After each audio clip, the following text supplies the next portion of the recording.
The question is not who am I, but where am I?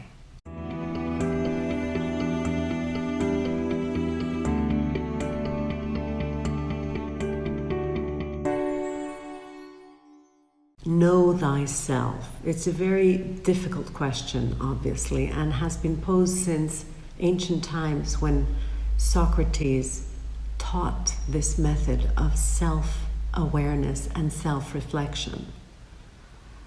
I propose we use where am I as a foundational question. And by where am I mean where is your consciousness? All right? Who is the observer of what's happening in your life?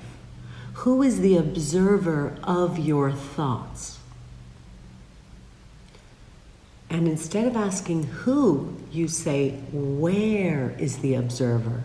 For most people, it's the back of their head, either just behind the eyes or outside their head, just a little behind it. Where do you sense the observer of your life is? Try to position it. It may help to detach from all the mental chatter. It may help you to not believe every word that you're thinking. Allow the outside observer, the actual self, to analyze and to view the thoughts from a distance. This detachment is what I'm speaking about.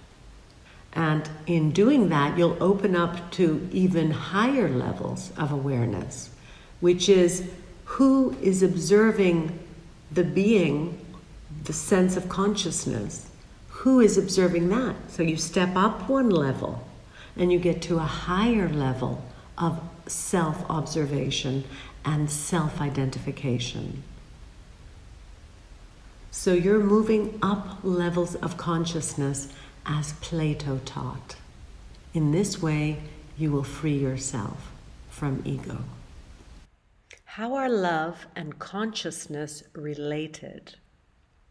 The Symposium is something that Plato wrote to describe the various views that existed about love. Love was something like a ladder. There are various degrees and levels of love. Beginning at the very lowest is this love for another, the love that we desire someone else. There's the physical and passion level of love. This is at the very bottom of the ladder. Plato and Socrates feel that real love transcends space and time. So it's not something that can ever wear out or ever be taken away, unlike human love, physical love, where you can grow out of love with someone or not be attracted to them anymore.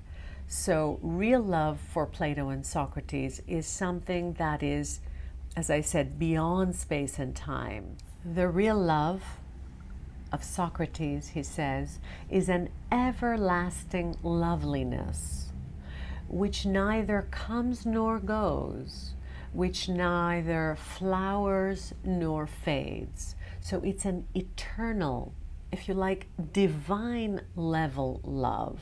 It's a metaphysical love. It's not a physical love, but it is acting to birth that and to bring it into real life.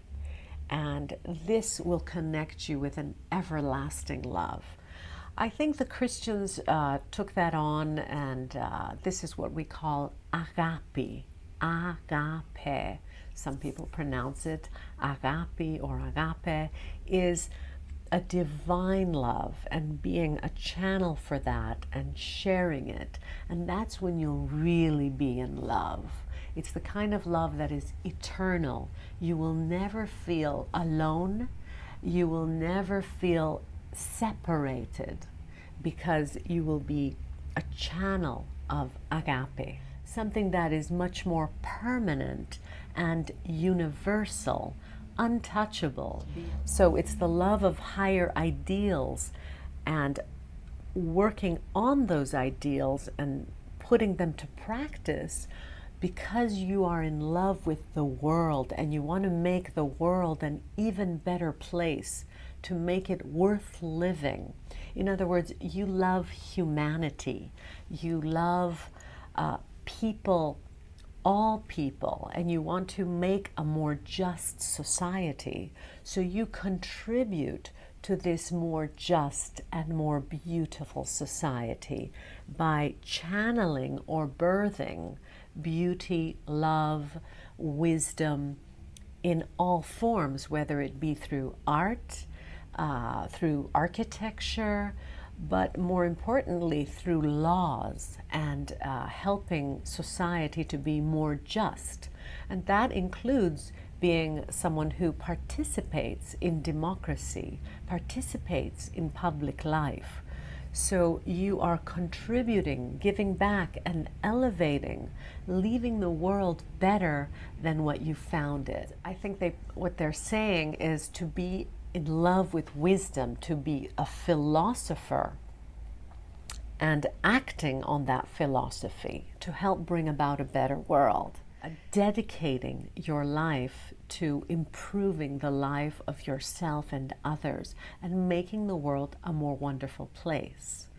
It's not about being perfect. It's your nobility lies in the striving towards excellence in yourself and in others. So, my dear lover of wisdom, I hope you were inspired by our conversation, and I'd like to hear your side. How do you feel about the many levels of love? What is your view of Socrates and Plato's view?